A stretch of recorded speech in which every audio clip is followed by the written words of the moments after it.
Do you have a friend or friends who spend time with you when they're single but disappear when they're in a new relationship? You know, the friends who get so caught up in their new relationship that they stop doing the things they used to do. They stop spending time with their good friends and instead spend all of their non-working time hanging out with their new boyfriend or girlfriend.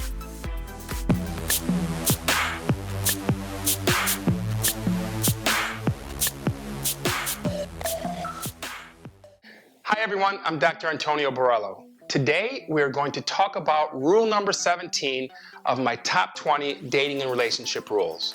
And that is, never neglect the people and things who were important to you prior to your relationship. In this video, we will discuss why people make this dramatic change when they get into new relationships. And we'll also talk about how this practice is bad for your relationship. So without further ado, let's get right to it. There's a common belief that people are on their best behavior when they are in brand new relationships. They are more agreeable, polite, and thoughtful as they get to know their new partner. Of course, this is normal. You're on your best behavior and hoping that the two of you will feel sparks of chemistry and attraction. But things go wrong when one partner is too focused on winning the affection of their significant other by being the perfect boyfriend or girlfriend. These people subscribe to the belief that people will like you more if you're always agreeable, if you're always thoughtful, and always going along with the idea or activity choices proposed by your partner. They also believe that thoughtfulness, agreeableness, and love should get the same in return. Unfortunately, this isn't what always happens, and the relationship can become lopsided. So let me give you an example. I'm going to tell you about Amber. Amber is a 29-year-old woman who had been single for about 10 months when she began to date Jacob.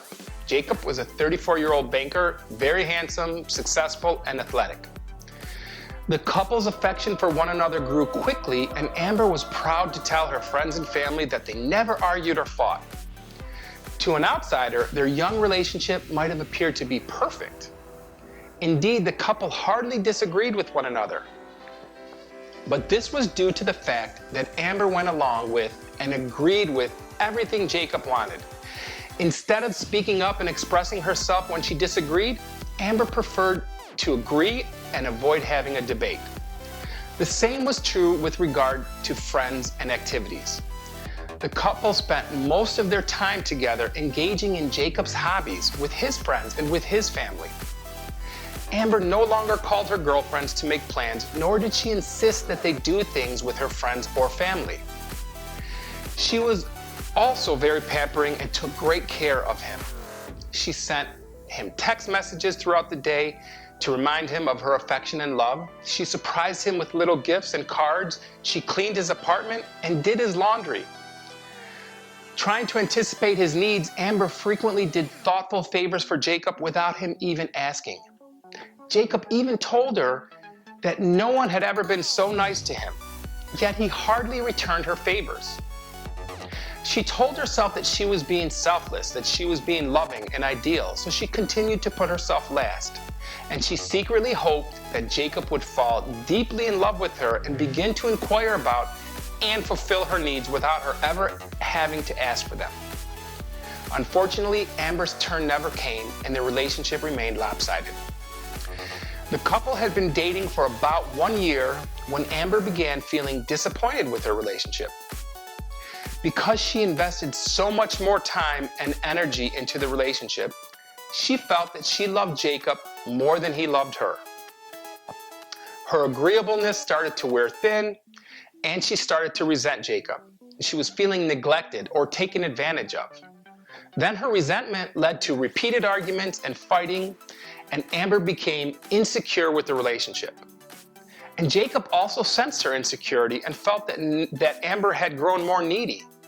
And before long, Jacob began feeling like something was missing and decided he needed to end the relationship because his feelings for Amber had changed. Most of us can relate to this scenario in some way. In fact, relationships like Amber's and Jacob's are very common. Perhaps we have friends who have engaged in similar behaviors and have had similar results. Or maybe Amber's relationship is similar to one that you've personally experienced.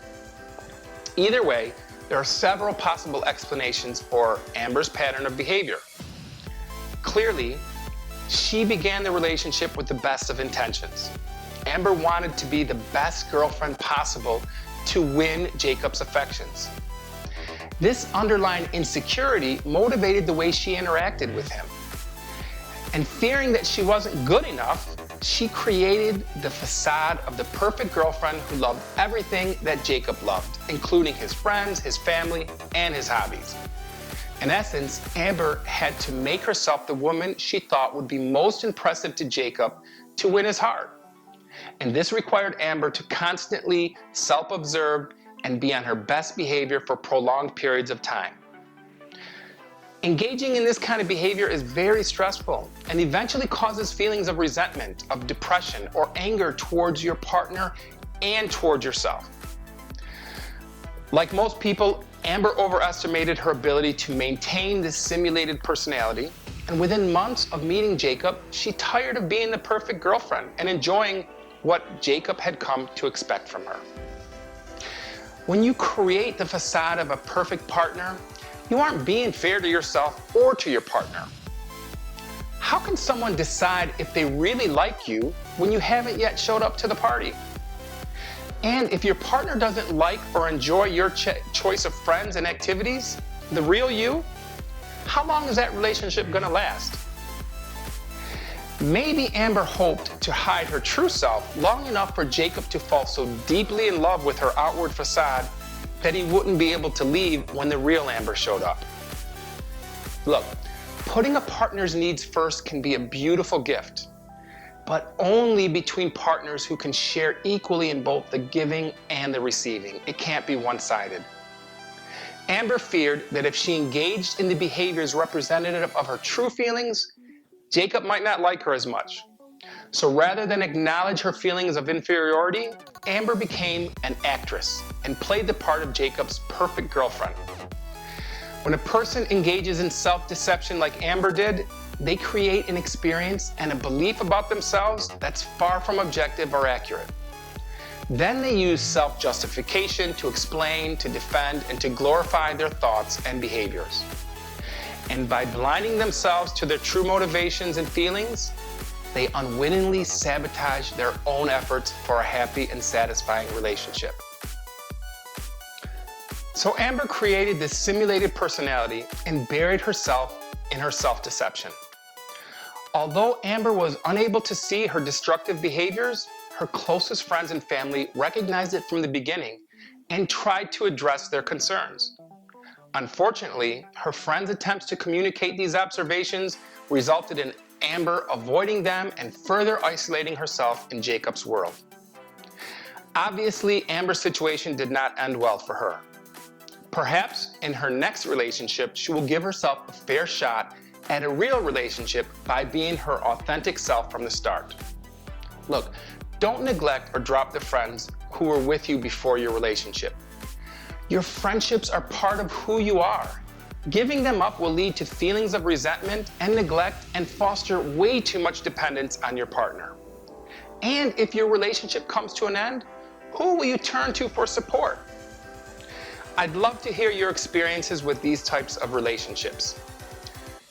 Do you know of people who completely change their life when they start dating a new person? Is it difficult to go back to being friends with them or hanging out with them as much when their new relationship is over? Please leave a comment and share your experiences and your thoughts about this. Let's talk about and debate the reasons for these types of situations happening.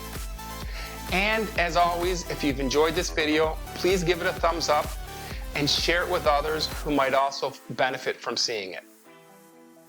And lastly, please subscribe if you haven't already. I'll see you in the next video. Out of your way to do the things and recognized it from the beginning, and they tried to address their concerns. And that phone just messed everything up.